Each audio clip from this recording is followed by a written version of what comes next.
Welcome back to my channel Anil के study.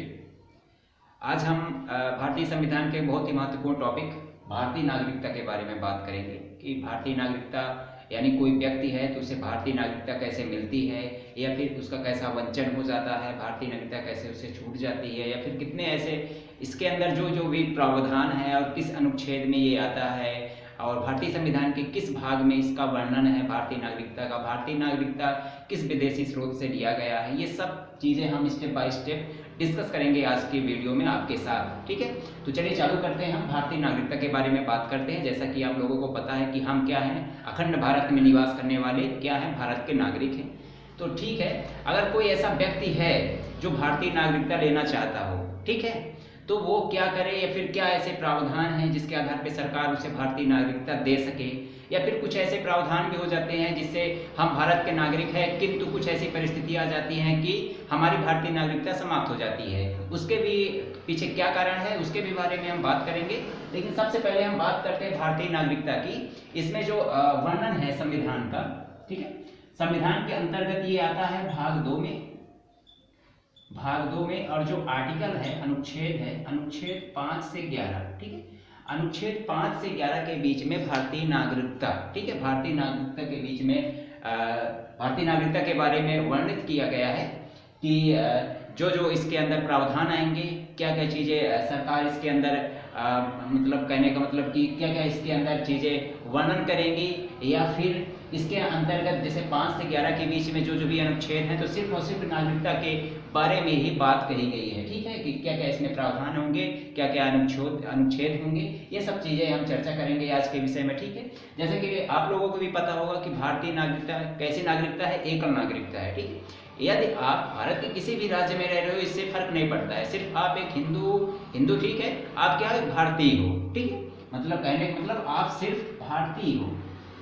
ठीक है, इससे क्या मतलब है, आप कहीं बाहर भी जा रहे हो तो आप अपनी पहचान के रूप में क्या बताते हो कि हम इंडियन हैं, आई एम इंडियन, मैं भारतीय हूँ। ये तो नहीं बताते कि भले ही आप उत्तर प्रदेश में निवास करते हैं, मध्य प्रदेश में, राजस्थान में, किसी भी स्टेट में निवास करते हैं तो उसकी अलग नागरिकता तो आपके पास नहीं है कि आप बताओगे मैं राजस्थानी हूँ, कहीं बाहर जाके आप ये बोलोगे कि मैं भारतीय हूँ। इसका सीधा सा साधा अर्थ है कि आप भारत में एकल नागरिकता है। और जो एकल नागरिकता का प्रावधान है वो लिया गया है ब्रिटेन से। ठीक है, वो लिया गया है ब्रिटेन से। ब्रिटेन में भी एकल नागरिकता का प्रावधान है। ठीक है, उसी से लिया गया। हमारे जब भारतीय संविधान यानी कि संविधान जब बन रहा था तो उसमें बहुत सारी ऐसी चीज़ें हैं, जैसे राष्ट्रपति का पद है, उपराष्ट्रपति का पद है, भारतीय नागरिकता जैसे कि मैं भी बता रहा हूँ, बहुत सारी ऐसी चीज़ें हैं जो विदेशी स्रोतों से लिए गए हैं। ठीक है, चाहे वो अमेरिका हो, चाहे रशिया हो, चाहे जर्मनी हो। ठीक है, बहुत सारी चीज़ें, आयरलैंड से भी बहुत सारी चीज़ें ली गई हैं। तो ब्रिटेन से लिया गया एकल नागरिकता का प्रावधान भारतीय संविधान में उसे जोड़ा गया था। ठीक है, तो ये थी बात। अब बात करते हैं हम जो भारतीय नागरिकता है वो आपको, अगर आप चाहें तो ऐसा करें कि हमें नागरिकता कैसे मिले। सपोज आपके पास नागरिकता नहीं है, भारतीय नागरिकता नहीं है, आप लेना चाहते हैं। ठीक है, तो उसके लिए एक स्टार्टिंग में 1955 में एक अधिनियम बनाया गया था। ठीक है, 1955 में एक अधिनियम बनाया गया था जिसका नाम था भारतीय नागरिकता अधिनियम। भारतीय नागरिकता अधिनियम, इस अधिनियम का नाम था, सन 1955 में बना था। इसी के अंतर्गत इसी में ऐसा प्रावधान किया गया था कि कोई भी ऐसा व्यक्ति है जो भारत की नागरिकता लेना चाहता है या इसका इच्छुक है तो वो भारतीय नागरिकता कैसे ले सकता है। इसके भी कई सारे प्रकार हैं और कई सारे प्रावधान इसमें जोड़े गए हैं कि किन किन आधारों पर भारतीय नागरिकता ले सकता है। ठीक है, हम इन्हीं के बारे में डिस्कस करेंगे कि ऐसे कौन कौन से प्रावधान हैं जिनके आधार पर कोई भी व्यक्ति भारत का नागरिक बन सकता है, बशर्ते उस शर्त को पूरी कर ले तो। ठीक है, चलिए बात करते हैं। चलिए बात करते हैं हम। जैसा कि मैंने लिखा है, निम्न आधारों पे भारतीय नागरिकता प्राप्त की जा सकती है। ठीक है, ऐसे 5 आधार आपके सामने मैंने लिखे हैं। इन्हीं 5 आधारों के आधार पे भारतीय नागरिकता मिलती है, यानी कि कोई व्यक्ति भारतीय नागरिकता लेना चाहता है तो वो कैसे ले सकता है। ये जो 5 आधार हैं और इन आधारों का प्रावधान है, जैसा कि मैंने पहले बताया था, भारतीय नागरिकता अधिनियम 1955 में। ठीक है, 1955 में जो भारतीय नागरिकता अधिनियम बना था तो उसी में प्रावधान था, इन पांचों जो इतने भी पॉइंट मैंने लिखे हैं इनका प्रावधान था और इसी के आधार पे आपको भारतीय नागरिकता मिलती है। जैसा कि पहले लिखा है, जन्म से। ठीक है, जन्म से कोई भी व्यक्ति भारतीय नागरिक माना जाएगा यदि उसका जन्म संविधान लागू होने के पश्चात, यानी कि आपको पता है 26 जनवरी 1950, 26 जनवरी 1950 को हमारा संविधान लागू हुआ था। तो 26 जनवरी 1950 को या इसके पश्चात उसका जन्म होता है तो वो भारतीय नागरिक माना जाएगा। ये होता है जन्म से नागरिकता मिलने का जो भी प्रावधान है, पॉइंट नंबर फर्स्ट, ठीक है। यदि उस व्यक्ति का जन्म 26 जनवरी या फिर 26 जनवरी के पश्चात हो रहा है भारत में तो भारत का नागरिक माना जाएगा। इसके कुछ अपवाद भी हैं, जैसे राजनयिक के बच्चे हो गए, ठीक है, राजनयिक के बच्चे हो गए और विदेशियों के बच्चे हो गए, ठीक है। राजनयिक मतलब आप समझ रहे हो ना, नेता नेपालियों की बात हो रही है भाई, ये अपवाद हैं, ठीक है। इनमें हालांकि ये चीजें लागू नहीं होती हैं, ठीक है। तो अपवाद के रूप में बहुत सारी चीजें रहती हैं, अपवादों में ध्यान नहीं देना है अपने को, ठीक है। नंबर 2 है वंश परंपरा द्वारा, ठीक है। वंश परंपरा द्वारा मतलब इसका मतलब क्या है कि यदि 26 जनवरी 1950, ठीक है, 26 जनवरी 1950 को किसी बच्चे का जन्म होता है और सपोज वो बच्चा भारत में अभी नहीं है, मतलब उसके माता पिता अभी भारत में नहीं रह रहे हैं, ठीक है, यानी कि कहीं विदेश में किसी बच्चे का जन्म होता है, ठीक है, विदेश में मान लो, ठीक है, विदेश में 26 जनवरी 1950 या 1950 के पश्चात की बात है, विदेश में किसी बच्चे का जन्म होता है तो ये जो बच्चा है ये भी भारतीय नागरिक माना जाएगा, बशर्ते इनके जो माता पिता होंगे, ये जो बच्चे के माता या पिता, ठीक है, इन दोनों में से कोई भी एक भारतीय नागरिक होना चाहिए, भारतीय नागरिक होना चाहिए, तब होता है वंश परंपरा द्वारा भारतीय नागरिकता की प्राप्ति, ठीक है। यानी कि किसी भी बच्चे का, हालांकि ये संशोधन इसमें नहीं था, 1955 के जो अधिनियम था इसमें नहीं था, ये 1992 में संशोधित किया गया था भारतीय नागरिकता अधिनियम 1955 को, और उसी के आधार पर संशोधन करके ये जोड़ा गया था, ठीक है। 1992 में ये संशोधन हुआ था और विदेश में जन्म लेने वाले बच्चे भारत के नागरिक हैं या नहीं, इस बारे में कुछ बातचीत के बाद ये प्रावधान जोड़ा गया और बोला गया कि यदि विदेश में किसी भी बच्चे का जन्म होता है तो वो भारतीय नागरिक इस आधार पे माना जाएगा यदि उसके माता पिता में से कोई भी एक भारतीय नागरिक होना चाहिए, ठीक है। तो इस आधार पे वो भारतीय नागरिक माना जाएगा, ठीक है। अब बात करते हैं देशीकरण द्वारा, ठीक है। आप देशीकरण के द्वारा भी, देशीकरण में क्या होता है कि आप स्थायी रूप से भारत में आपको निवास करना पड़ता है, ठीक है। देशीकरण द्वारा यानी कि देशीकरण प्रमाण पत्र आपको दिया जाता है, उसके आधार पे आपको भी भारतीय नागरिकता मिल जाती है, बशर्ते कि आप दिए गए सरकार के नियमों का पालन करें और जितनी भी तय सीमा हो उस आधार पे आप भारत में निवास कर रहे हो। चौथा है पंजीकरण द्वारा, पंजीकरण द्वारा भी भारतीय नागरिकता प्राप्त की जा सकती है, ठीक है। हालांकि पहले पंजीकरण द्वारा 5 साल रहने की अनिवार्यता थी भारत में, ठीक है, कि 5 साल आप रहोगे, ये अनिवार्य रूप से तब आप पंजीकरण के लिए पात्र होगे। उसके बाद 10 साल भी बढ़ा दिया गया था। हालांकि जो ये भारतीय नागरिकता संशोधन बिल 2019 में आया था तो जो रहने की अनिवार्यता 11 वर्ष थी तो 11 वर्ष को घटा के 5 साल भी कर दिया गया था, उसके बारे में भी आगे बात करेंगे। तो पंजीकरण के द्वारा भी भारतीय नागरिकता प्राप्त की जा सकती है, जैसा कि पंजीकरण अगर आप प्रार्थना पत्र दे रहे हो, ठीक है, सपोज कि आपने पंजीकरण के द्वारा भारतीय नागरिकता अर्जन करने के लिए आवेदन किया है, तो उसके लिए जिस दिन से आपने आवेदन किया, मान लो कि आज कौन सी तारीख है, आज 1 तारीख है, ठीक है, तो 1 तारीख को आपने आवेदन किया, मान लो 1 दिसंबर है, ठीक है, तो 1 तारीख को आपने आवेदन किया, ठीक है, तो इस आवेदन करने से 6 माह पूर्व पहले, यानी कि 6 माह पहले, यानी कि बात करूं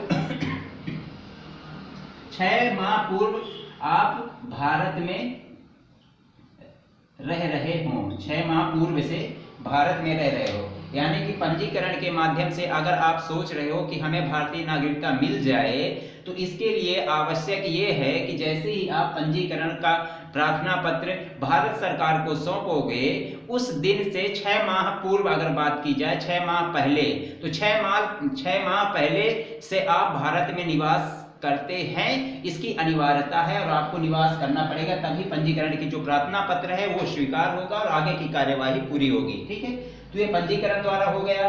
और ऐसा भी हो जाता है कि कोई भी स्त्री है, ठीक है, कोई भी स्त्री पंजीकरण के माध्यम से भारतीय नागरिकता लेने के लिए प्रार्थना पत्र दे सकती है, किंतु शर्त यह है कि वो स्त्री भारत में किसी भी पुरुष के साथ विवाह करेगी, तब यह संभावित रूप से हो सकता है कि यह स्त्री भारत में आके रहेगी या किसी भारतीय पुरुष से विवाह करेगी। तो पंजीकरण के माध्यम से ऐसा हो सकता है, ठीक है। और पांचवा बात करते हैं हम भूमि विस्तार द्वारा, ठीक है। जैसा कि आप लोगों को पता है, भूमि विस्तार का मतलब ऐसा है कि आप किसी ऐसे क्षेत्र में, ठीक है, या भारत के किसी बॉर्डर में मान लो ऐसे किसी संवेदनशील क्षेत्र में रह रहे हैं, जो मान लो कि अगर मैं आपको कोई एक उदाहरण स्वरूप आपको समझा रहा हूं, ठीक है, ये अपना छोटा सा रहा अखंड भारत, ठीक है, मैप सही नहीं है, ये है अपना छोटा सा भारत सपोज, ठीक है। अब आप किसी भी ऐसे संवेदनशील क्षेत्र में जो बॉर्डर है, ठीक है, ये जो बॉर्डर है, मान लो यहाँ आप रह रहे हो, ठीक है, यहाँ जो ये बांग्लादेश है, तो बांग्लादेश के आसपास वाले क्षेत्रों में आप रह रहे हो, ठीक है। अब ऐसा होता है कि इन केस आने वाले समय में, आने वाले भविष्य में यदि भारत, ठीक है, आप मान लो कि ये बांग्लादेश के छोटे क्षेत्र में कहीं रह रहे हो जो कि बॉर्डर है, ठीक है, या फिर आप जहां रह रहे हो बांग्लादेश है, बांग्लादेश की सीमा लगती है, या फिर इधर चीन की लगती है, या फिर पाकिस्तान की लगती है, अफगानिस्तान की लगती है, ठीक है, या ऐसा मान सकते हो कि आप किसी दूसरे देश में निवास कर रहे हो और इन केस भविष्य में ऐसा होता है कि भारत सरकार द्वारा उस क्षेत्र का अधिग्रहण कर लिया जाता है, यानी कि अपने देश में शामिल कर लिया जाता है। तो उसमें क्या होता है कि उसमें ऑटोमेटिक आपकी जो नागरिकता होगी वो भारतीय नागरिकता बन जाएगी, यानी कि आपका भूमि विस्तार होगा, भारत सरकार ने जहां आप रह रहे हो तो उसको अपने कब्जे में ले लिया, यानी अधिग्रहण कर लिया या फिर अपने देश में मिला लिया, तो उसमें कोई दिक्कत वाली बात नहीं है, ना तो कुछ करने की है। उसमें निवास करने वाले सारी जनसंख्या वो भारत की नागरिक मानी जाएगी, ठीक है। तो भूमि विस्तार द्वारा भी ऐसा प्रावधान है। तो हमने देखा कि लगभग 5 प्रकार के ऐसे प्रावधान हैं जिनके आधार पे आपको भारतीय नागरिकता प्राप्त होती है या आप प्राप्त कर सकते हैं, बशर्ते दिए गए टर्म और कंडीशन को आप फॉलो करें तो, ठीक है। अब हम बात करते हैं आगे, कुछ नए सेगमेंट की ओर बढ़ते हैं। आइए बात करते हैं अब हम भारतीय नागरिकता की समाप्ति। हमने अभी तक देखा कि भारतीय नागरिकता का अर्जन कैसे हो सकता है, या फिर आप भारतीय नागरिकता लेना चाहते हैं तो किन प्रावधानों के आधार पर भारतीय नागरिकता को आप प्राप्त कर सकते हैं। अब उसके बाद हम देखते हैं भारतीय नागरिकता की समाप्ति या भारतीय नागरिकता का अंत कैसे होता है, ठीक है। जैसा कि मैंने लिखा है कि नागरिकता का परित्याग, ठीक है, यदि स्वतः आप अपनी इच्छा अनुसार किसी भी देश की, ना सिर्फ भारत अपितु किसी भी देश की नागरिकता का स्वतः परित्याग कर देते हैं तो आपकी नागरिकता वहीं से उस देश की नागरिकता के आधार पे आपकी समाप्ति हो जाती है, आपके नागरिकता की समाप्ति हो जाती है, ठीक है। अगर भारत में आप रह रहे हैं और भारत मान लो कि आपने स्वतः रूप से भारतीय नागरिकता की समाप्ति की घोषणा कर दी है, उसका परित्याग कर दिया, तो तब से आप भारतीय नागरिक नहीं माने जाओगे। दूसरा है अन्य देशों की नागरिकता ग्रहण करने पर, ठीक है। आप किसी ऐसे देश में या फिर पहले से ही आप भारत के नागरिक हो या फिर दूसरे देश में आप रहकर उस देश की नागरिकता स्वीकार कर लेते हैं या ग्रहण कर लेते हैं, तो स्वतः रूप से भारतीय नागरिकता आपकी खत्म हो जाएगी, यानी समाप्त हो जाएगी। उसमें कोई संशय नहीं है, ना तो कुछ करना पड़ेगा। आप अगर ना सिर्फ किसी भी दूसरे देश की अगर आप नागरिकता ले लेते हैं, उसी समय से भारतीय नागरिकता समाप्त हो जाती है।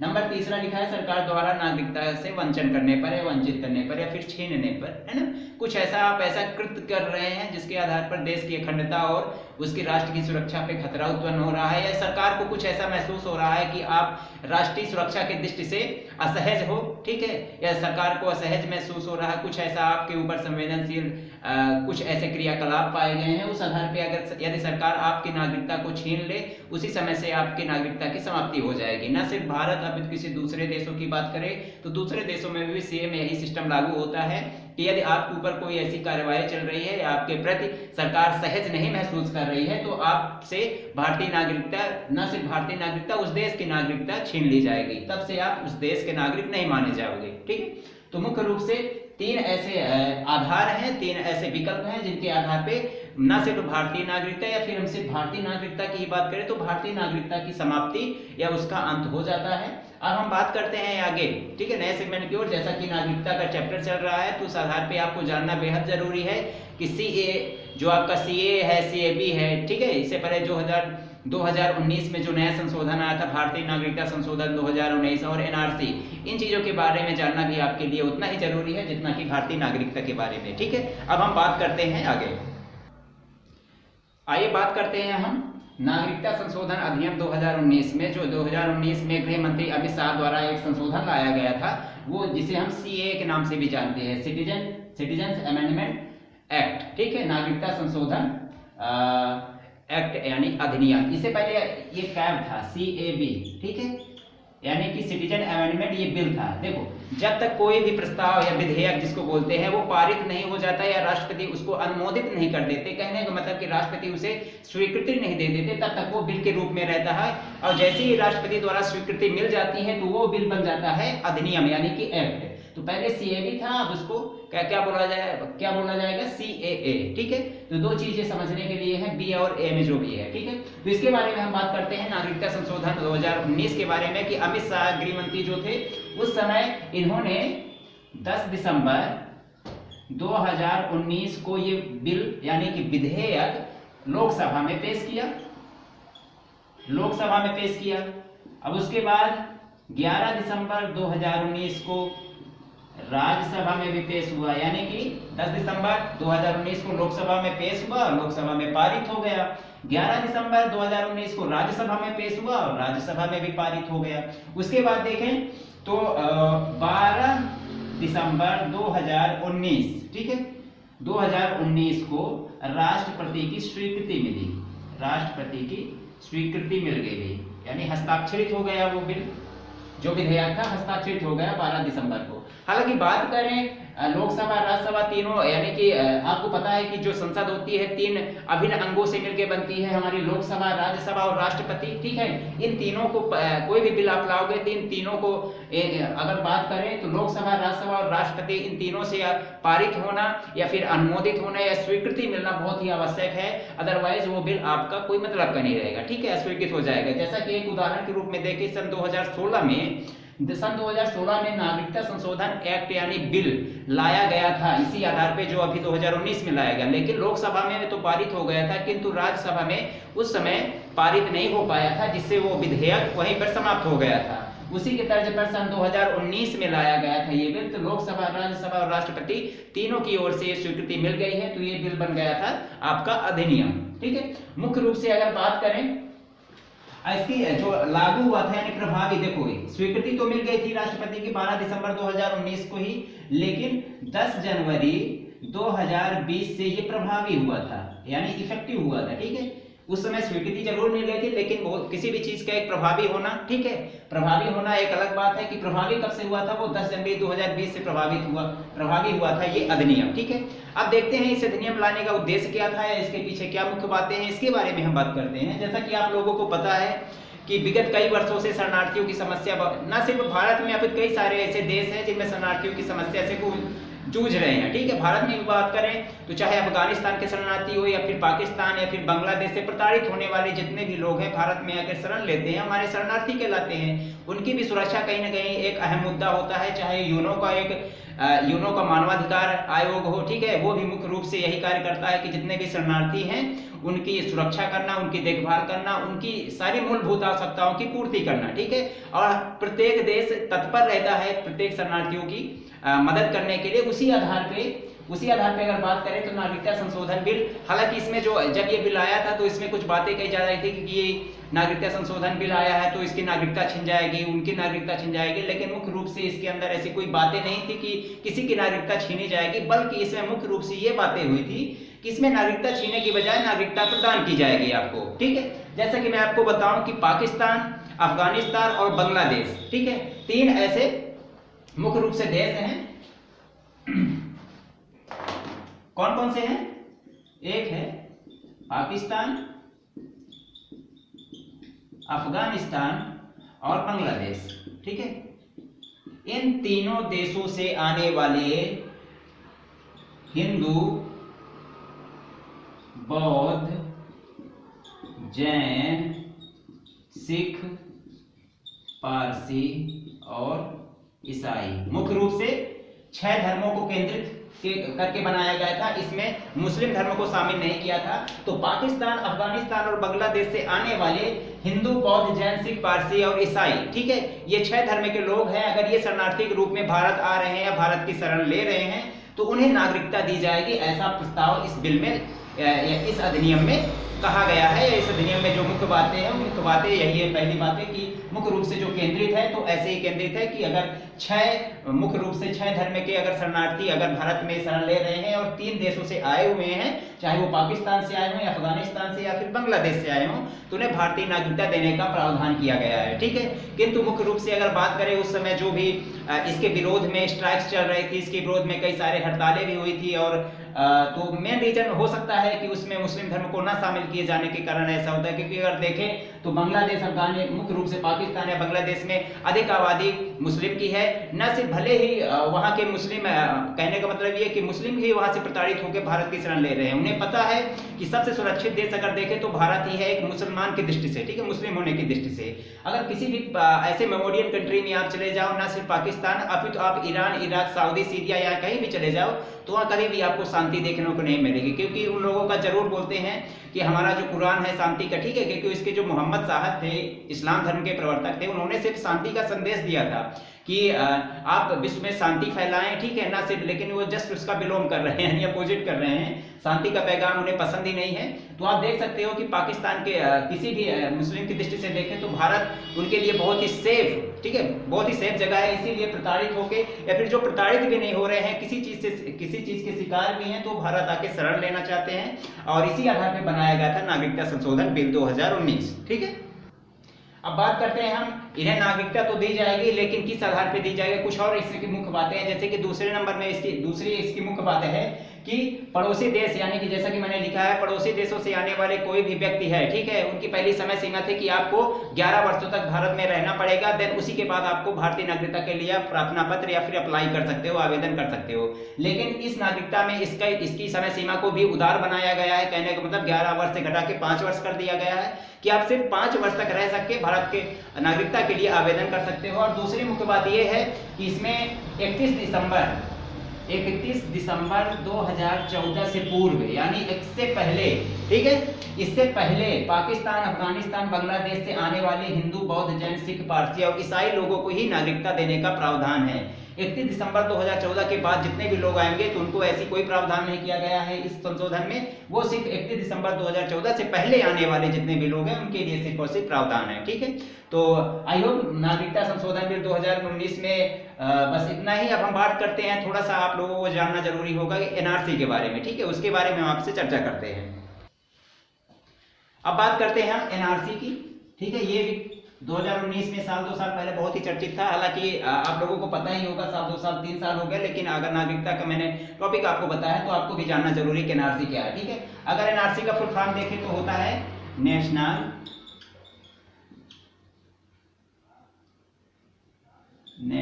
रजिस्टर ऑफ सिटीजन, ठीक है। हिंदी में बात करें तो क्या हो जाएगा, राष्ट्रीय नागरिक पंजी, ऐसा बोल सकते हो, पंजी, ठीक है, राष्ट्रीय नागरिक पंजी, नेशनल रजिस्टर ऑफ सिटीजन, ठीक है।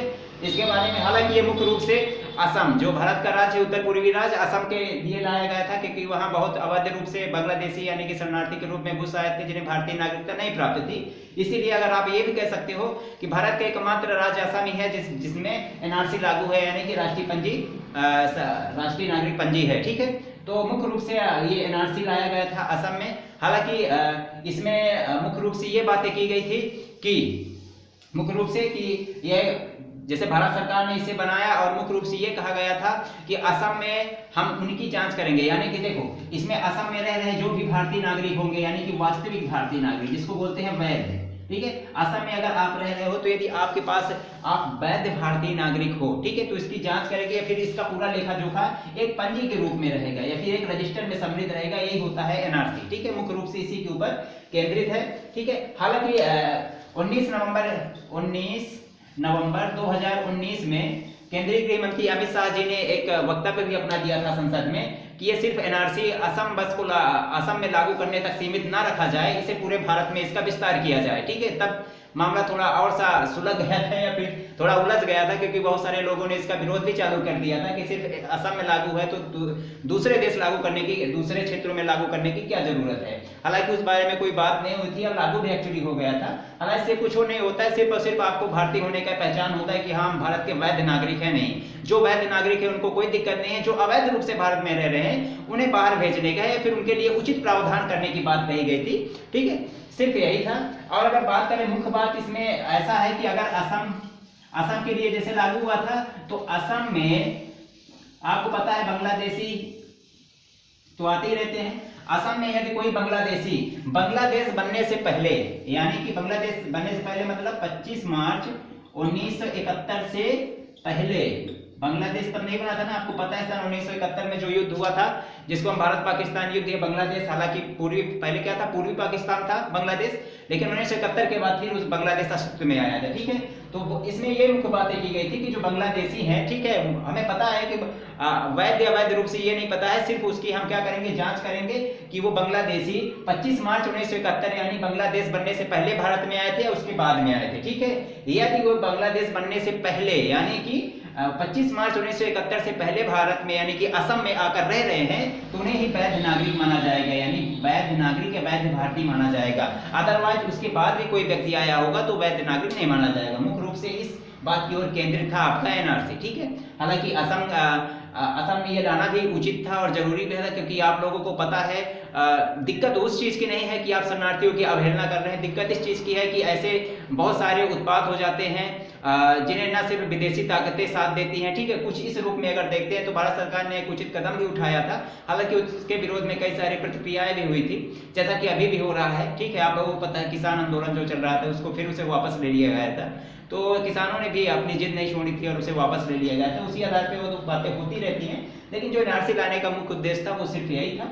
ठीक है, कि यानी कि कोई भी व्यक्ति भारत का वास्तविक वैध या नागरिक है तो उसका पूरा लेखा जोखा एक विवरण एक रजिस्टर में दर्ज रहेगा, यही होता है एनआरसी मुख्य रूप से। ठीक है, और असम के लिए लाया गया था और असम में मुख्य रूप से ये बात की ओर केंद्रित किया गया था कि वहाँ बांग्लादेश से आने वाले जो भी व्यक्ति हैं असम में रह रहे हैं तो उनकी जांच करना कि वो 25 मार्च 1971 यानी कि बांग्लादेश बनने से पहले भारत में आए थे यानी असम में आए थे या फिर उसके पूर्व पहले आए थे या फिर उसके बाद आए थे। यदि वो बांग्लादेश बनने से पहले यानी उससे पूर्व भारत में रह रहे हैं तो उन्हें वैध नागरिक माना जाएगा। अदरवाइज जो उनके बाद आए हैं तो उनके लिए उचित प्रावधान जो भी सरकार उचित समझे वो करेगी। ठीक है, तो आई होप भारतीय नागरिकता में आज के लिए सिर्फ इतना ही। आप लोगों को वीडियो अच्छी लगी हो, आई होप वीडियो आपको अच्छी लगी होगी, तो वीडियो को please like share and comment करें और मेरे चैनल अनिल के स्टडी को सब्सक्राइब करें। मिलते हैं अगली वीडियो में, तब तक खुश रहिए, स्वस्थ रहिए, पढ़ते रहिए। धन्यवाद, जय हिंद।